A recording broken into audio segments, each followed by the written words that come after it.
Magpapasko sa dilim ang mga residente ng Corcuera, Romblon dahil sa bagyong Nona.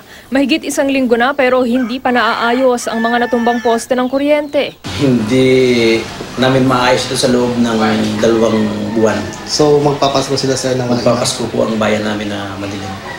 Ilang bahay rin ang nasira ng bagyo.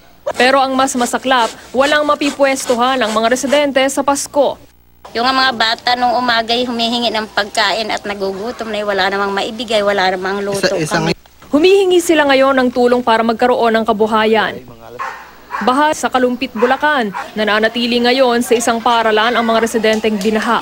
Bagamat unang beses nilang magpapasko sa loob ng paaralan na ginawang evacuation center, hindi raw sila papayag na walang handaan. Kaya nag-ambagan ang mga residente para may mapagsaluhan sila. Siyempre po kahit papano magse-celebrate ng Christmas dito sa mga evacuation center.